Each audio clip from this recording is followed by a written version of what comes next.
Lee checked his rifle for the third time that morning. Everything was perfect, as always. The weapon was an old model, something his grandfather might have used, but trusted it more than the fancy energy guns the aliens carried. Simple things worked when complicated things failed. That was what 20 years in the military had taught him. "You're nervous," said beside him. She was his spotter, the person who helped him see targets from far away. They had worked together for 5 years. "Not nervous, careful," replied. He looked out the window of their small room on Axis Prime, the massive space station where the Galactic Council met. Outside, ships from 100 different worlds floated in the darkness. Some were beautiful, some looked like metal insects. All of them belonged to species that thought humans were stupid. Laughed quietly, "Same thing with you." Was 43 years old.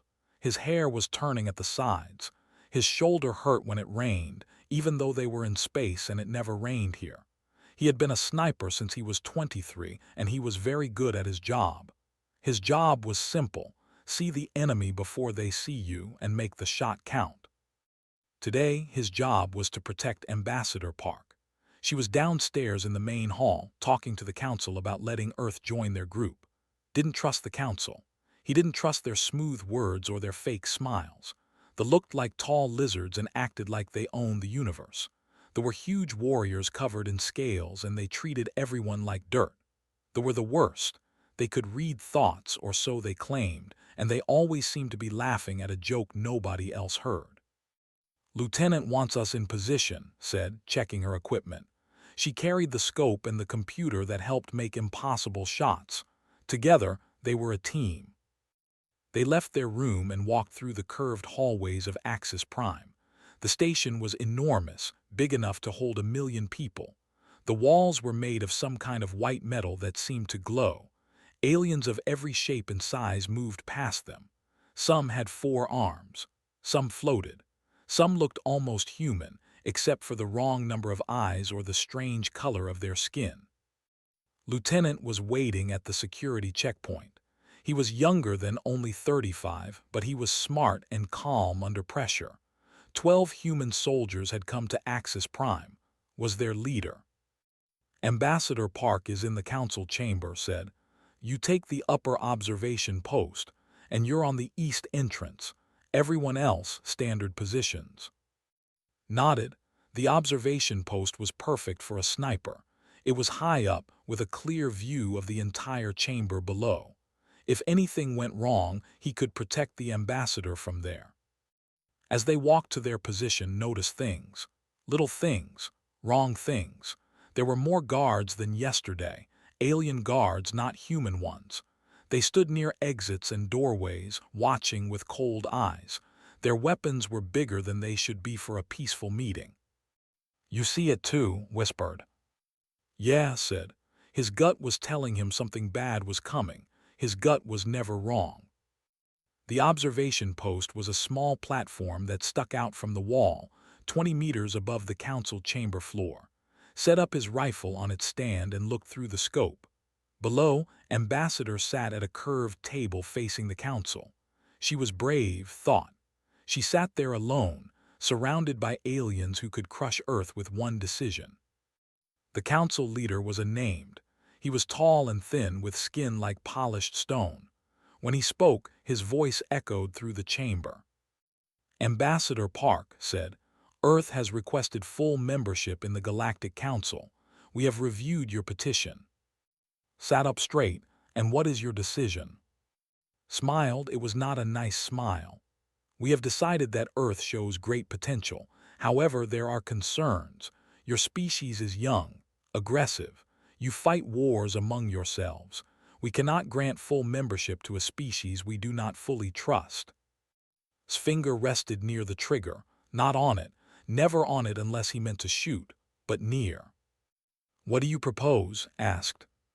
"A partnership," said. "Earth will join the Council as a junior member. You will provide 40% of your military ships to Council control.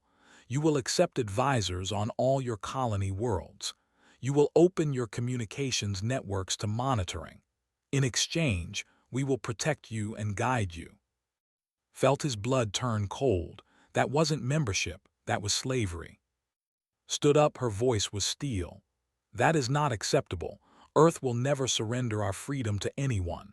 We came here in peace, seeking partnership, not chains. The chamber went silent. Every alien turned to look at her. Smile disappeared. Then there is nothing more to discuss, said. He made a gesture with one long hand. That was when the lights changed. Red emergency lights began flashing. Heard the hiss of doors locking throughout the station. His radio crackled with static, then went dead. All the human radios went dead at the same time. Trap said quietly. Was already moving. He grabbed his rifle and looked through the scope at the chamber below. Alien guards were moving toward Ambassador. They had weapons drawn. This is, he said into his dead radio. It's a trap. Get the Ambassador out now. Nothing, no response. He could see Lieutenant below, running toward the Ambassador with the other human soldiers. The Ambassador was moving fast, running for the exit. Good. She was smart. Then the shooting started. Warriors came from side doors, big as bears and twice as mean. They carried plasma rifles that glowed blue-white. The first shots hit the wall near's head.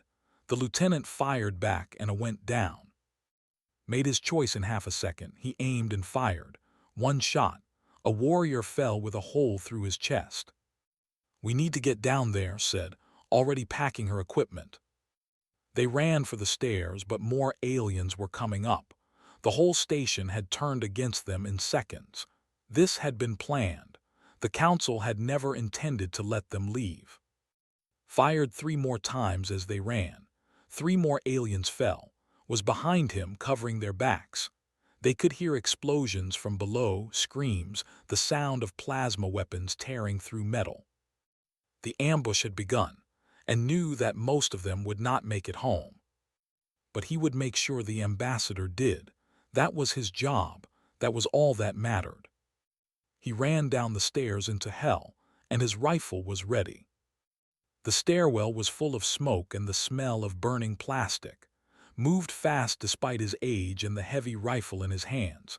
Stayed close behind him, her pistol drawn.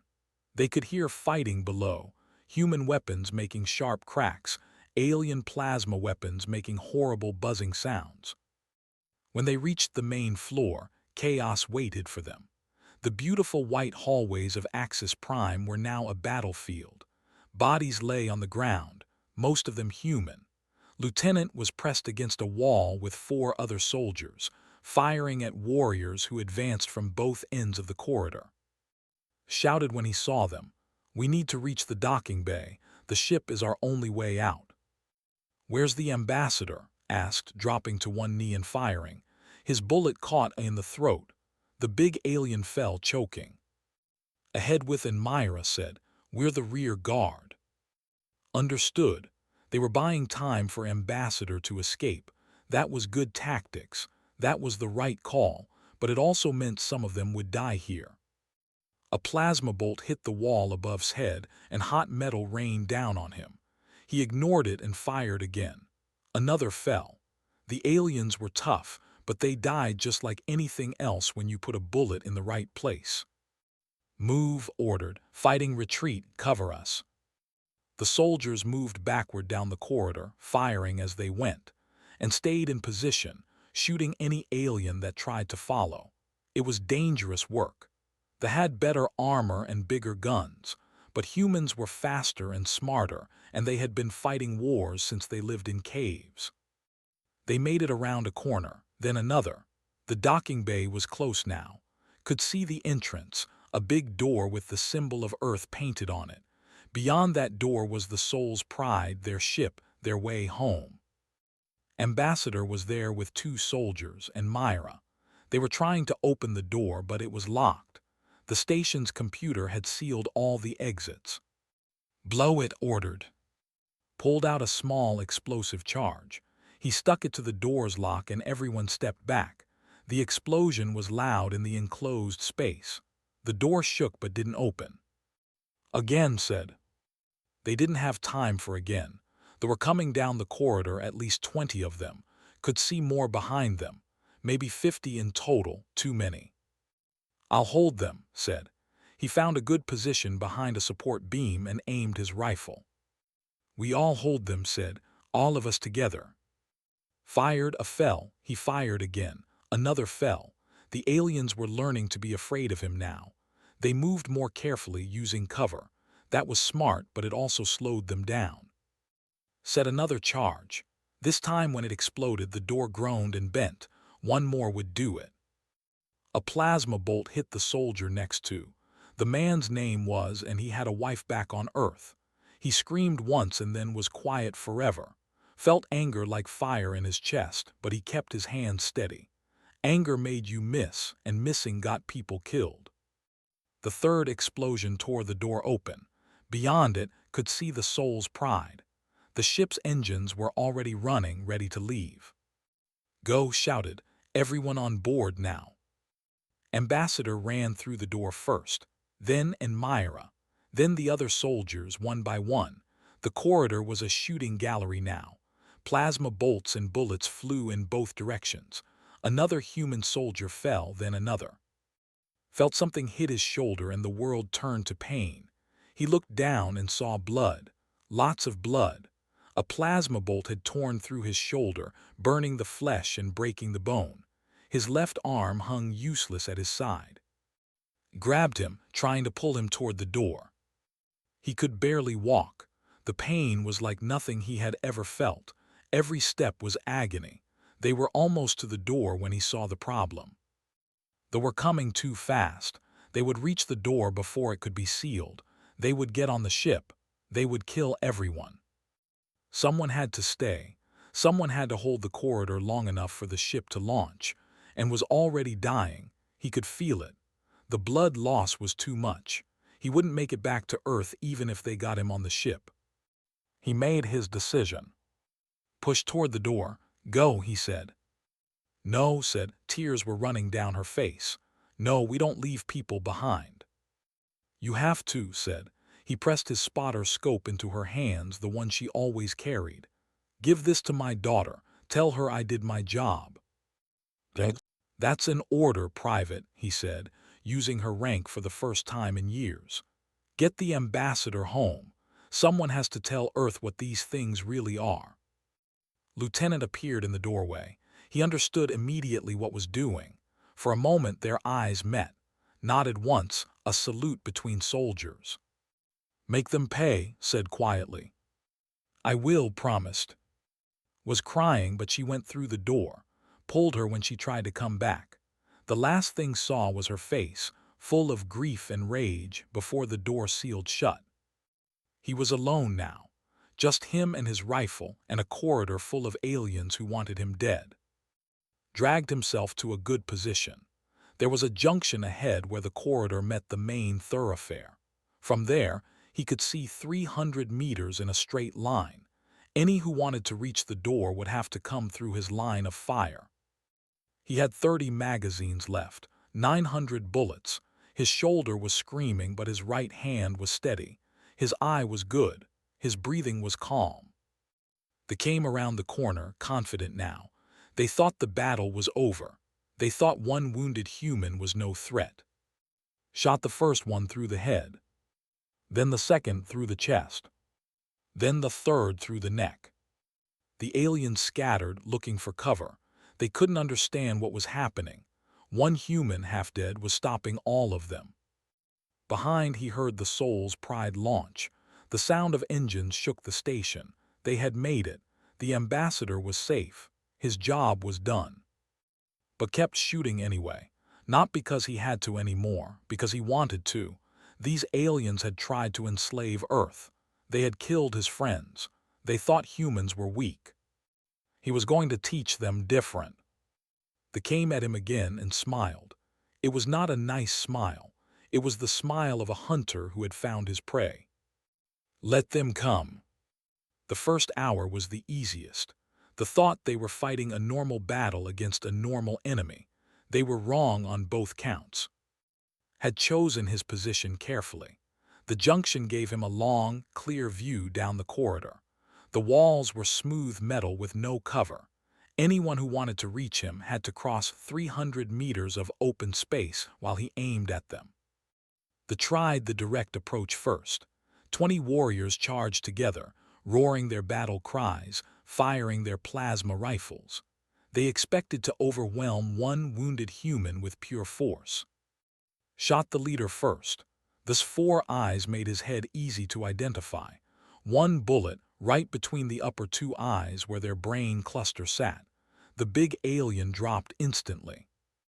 Then shot the one behind him. Then the one beside that one. His rifle cracked again and again, a steady rhythm like a drum beat. Each shot meant one dead. He never missed. He couldn't afford to miss. By the time the surviving retreated, 14 bodies lay in the corridor. 6 aliens had escaped by running back around the corner. They wouldn't try a direct charge again. Reloaded his rifle. His shoulder hurt worse now, a deep burning pain that made him dizzy. He had tied a piece of cloth around the wound to slow the bleeding, but blood still soaked his uniform. He needed water, but he didn't have any. He needed medical help, but there was no one to help him. What he had was bullets and time, so he waited. The second hour they got smarter. They sent combat drones, small flying machines with cameras and guns. The drones came around the corner fast, zipping through the air like angry insects. Shot them down one by one. The drones were quick, but they moved in predictable patterns. He learned the pattern after the first 2. After that, it was easy. The machines fell from the air, sparking and broken. In the council chamber far above, the commanders watched through the station's cameras. They couldn't believe what they were seeing. One human, wounded and alone, was stopping their entire military force. It wasn't possible. Their computers said it wasn't possible. But didn't care what computers said. He kept shooting. The third hour, they tried something new. They brought in sonic weapons, devices that made sounds so loud and painful they could make someone's brain shut down. They set up 3 devices at the corner and turned them on. The sound was horrible, felt it in his teeth, his bones, his skull. His vision blurred. Blood ran from his nose, but he gritted his teeth and aimed his rifle. 3 shots, 3 sonic devices destroyed. The horrible sound stopped. The commanders looked at each other in shock. Those devices cost more than some planets. The human had destroyed them like they were toys. By the 4th hour, ammunition was starting to run low. He had 17 magazines left. His vision kept going dark at the edges. He knew he was dying slowly from blood loss. His body was shutting down piece by piece. But he wasn't dead yet, and as long as he wasn't dead, he would keep fighting. They tried everything. They tried smoke grenades but shot through the smoke using sound to guide him. They tried mirror shields to confuse him, but he shot the feet that held the shields. They tried sending in medical robots, thinking he wouldn't shoot non-combat targets. He shot them anyway. In the 5th hour, they joined the fight. These were the telepathic aliens, the ones who could read thoughts and control minds. 3 of them came together, focusing their mental power on the corridor. They tried to push into his mind to make him afraid, to make him stop fighting. Felt them like pressure behind his eyes, whispers that weren't quite words, fear that wasn't quite his own. For a moment, his hand shook on the rifle. Then he got angry. Human minds didn't work like the group mind species they usually controlled. Humans were individuals, each one different, each one chaotic and unpredictable. His mind was full of memories, his daughter's laugh, his wife's smile, his grandfather teaching him to shoot. They couldn't understand any of it. They couldn't find purchase in a mind shaped by 10,000 years of human stubbornness. Found the leader by the way the air shimmered near a ventilation grate. He put a bullet through the grate and heard a scream. The mental pressure disappeared. The other 2 ran. By the 6th hour, the council was in emergency session. The battle in the corridor was being broadcast to species across the galaxy. Everyone was watching. Everyone was asking the same question. If one human could do this, What would happen if Earth sent an army?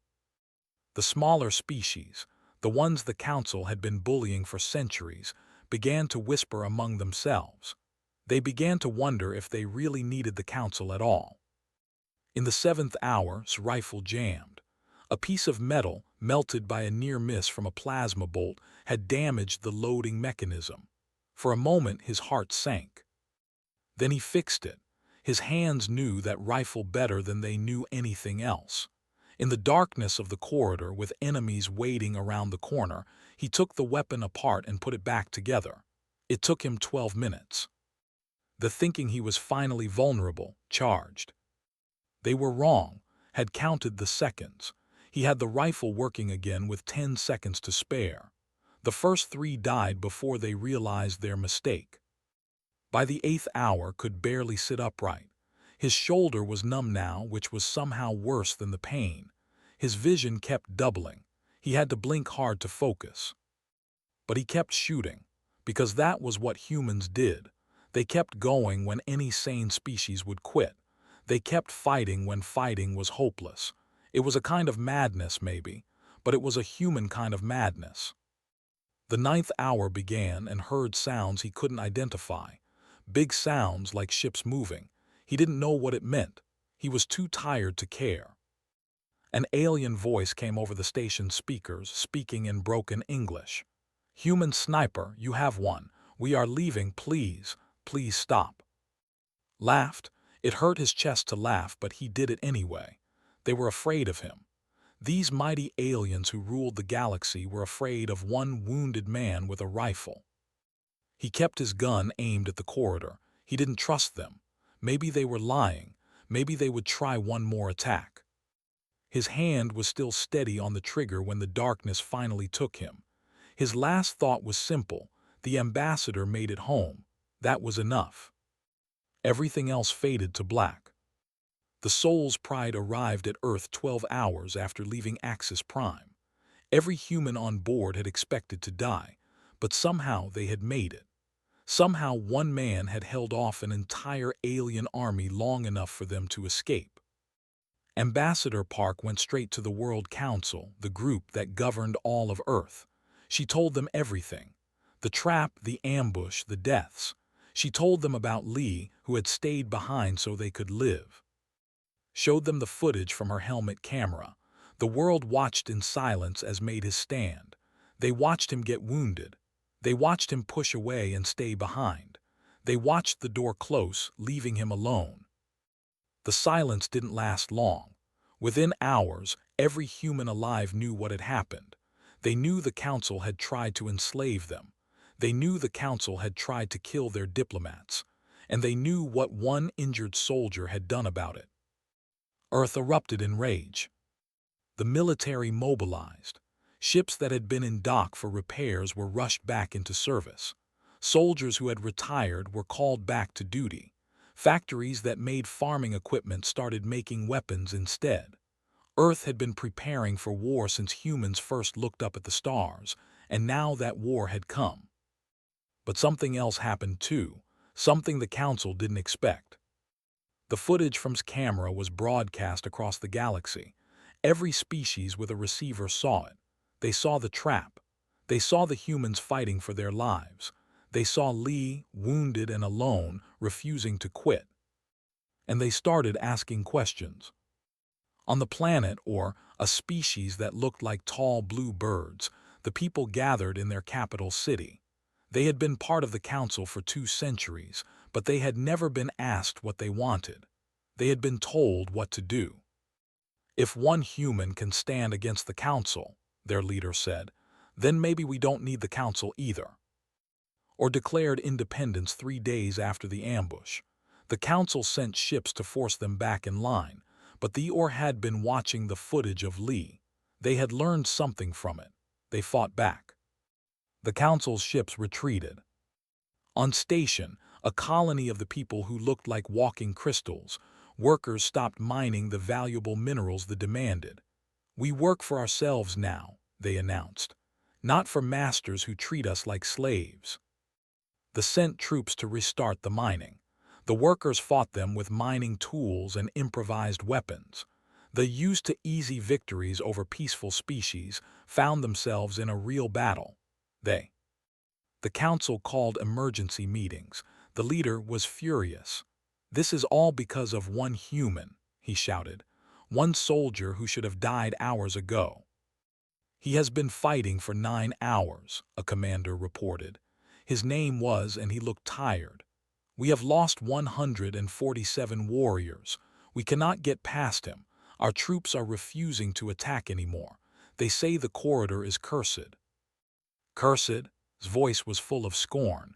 "It's one wounded human with a primitive weapon." "Then you go fight him," said quietly. The room went silent. No one had ever spoken to like that before. A representative, her name unpronounceable to humans, spoke next. Her voice was like wind through leaves. "Our mind readers cannot affect him. Human thoughts are too chaotic, too individual. We tried to control him and he laughed at us. Then he killed our best controller." "We should destroy the entire station," said an admiral named. "Use the orbital cannons. Eliminate the problem permanently." "And murder 400 of our own troops who are still on the station," demanded. "That is your solution." "Better than looking weak in front of the entire galaxy," shot back. The argument exploded. The blamed the for failing to stop one human. The blamed the for setting up a trap that didn't work.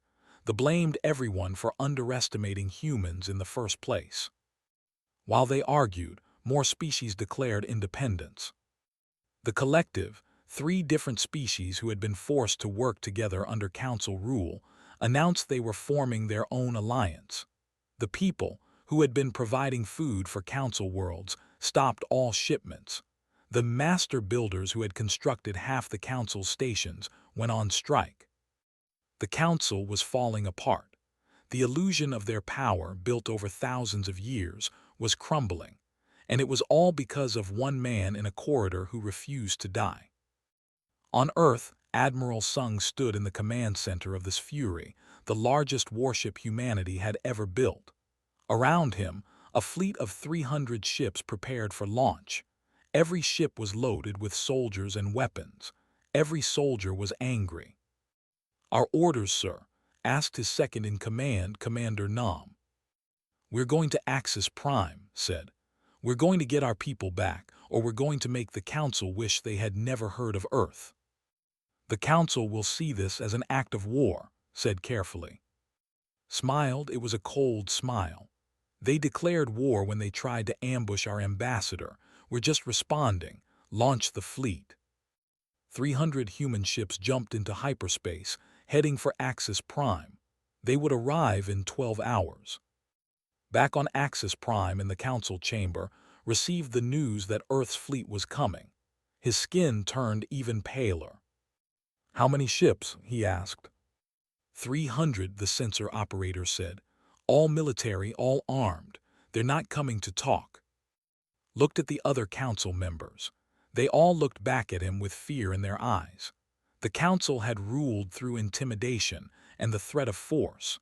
But they had been soft for so long, ruling over species weaker than themselves, that they had forgotten what real war looked like. Earth remembered. Earth had been fighting wars for its entire history, and now Earth was bringing that experience to the council. "We need to negotiate," said the representative. "We need to surrender," said. "We need to run," said someone else. Looked at the monitor showing the corridor where Lee still held his position. In 9 hours, that one human had killed over 100 trained warriors. He had broken their technology. He had defeated their mind readers. He had shown the galaxy that the Council was not invincible. And now 300 ships full of more humans, just like him, were coming.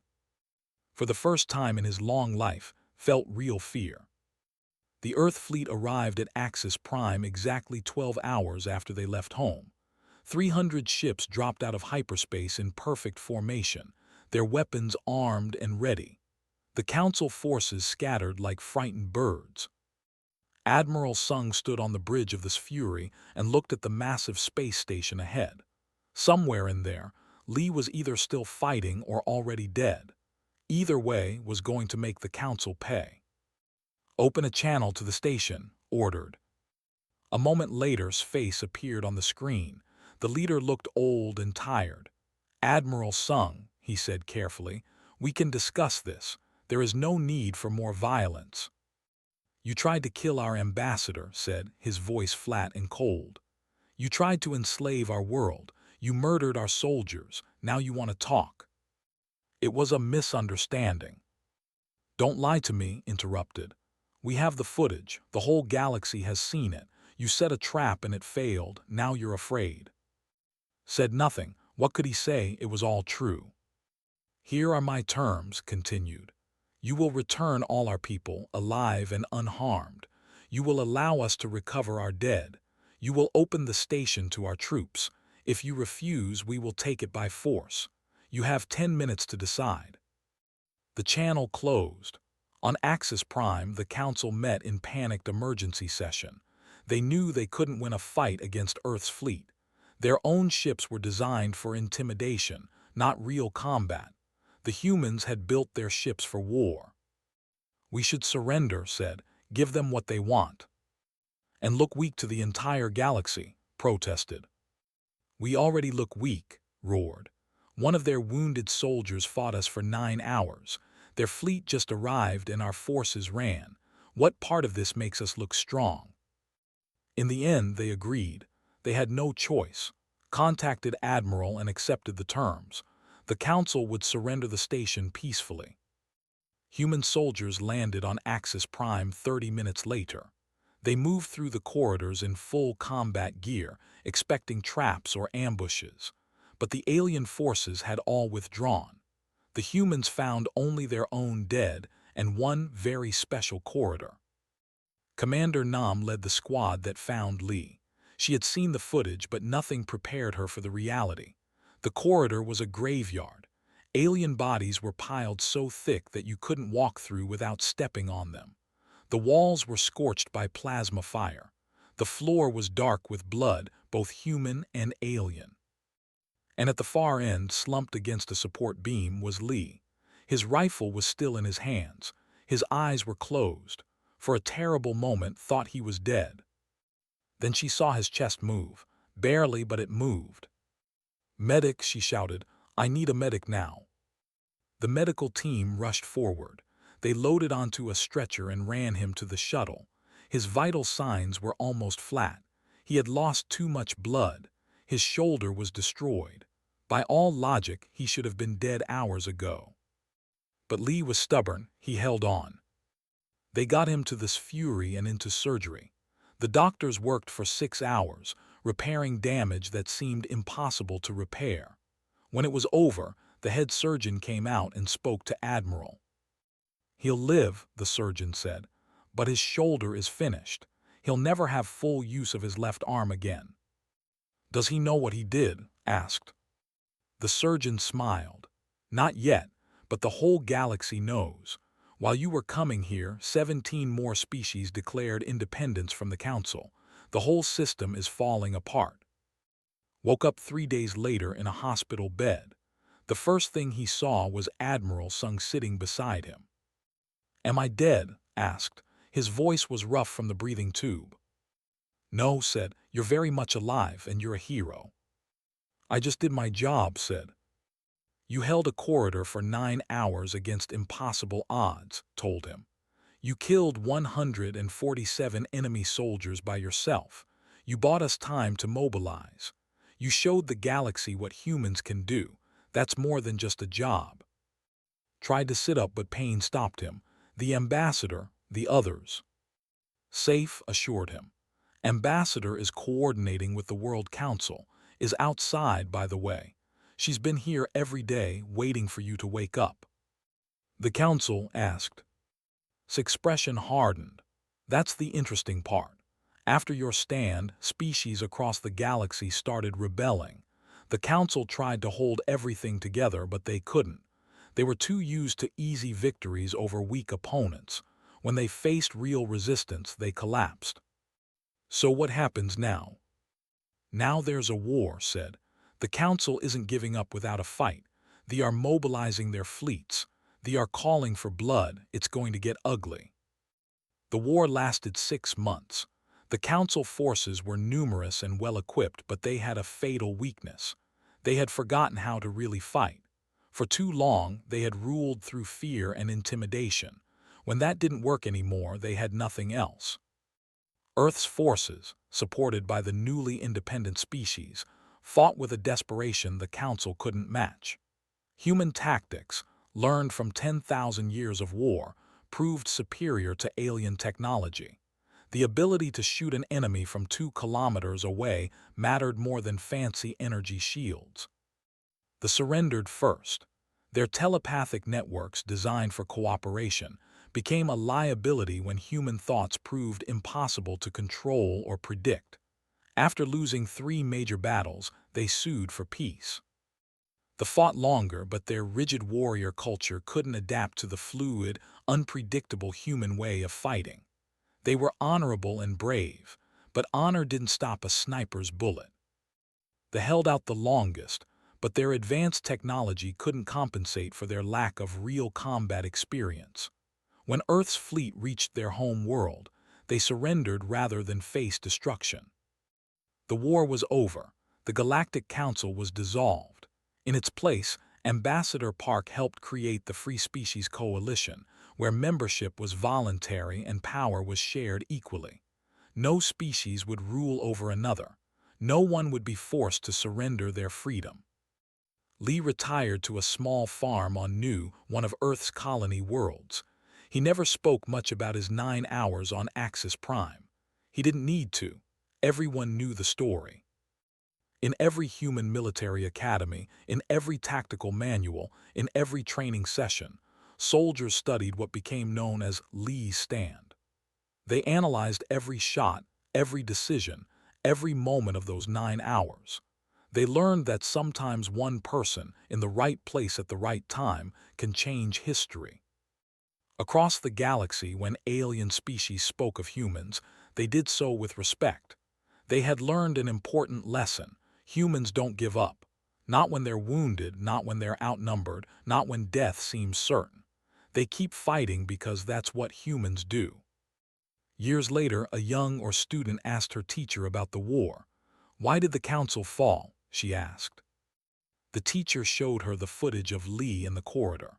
Because they forgot that power built on fear is no power at all. They forgot that technology without courage is useless. They forgot that one determined person is worth more than 1,000 who fight only because they're ordered to. "But he was just one person," the student said. The teacher smiled. "Yes, but he was human. And humans, more than any species in the galaxy, understand what it means to never surrender." On his farm on Nu, Lee tended his garden with one good arm and watched the sun set over the mountains. His daughter visited on weekends and sent him messages every month. Life was peaceful now.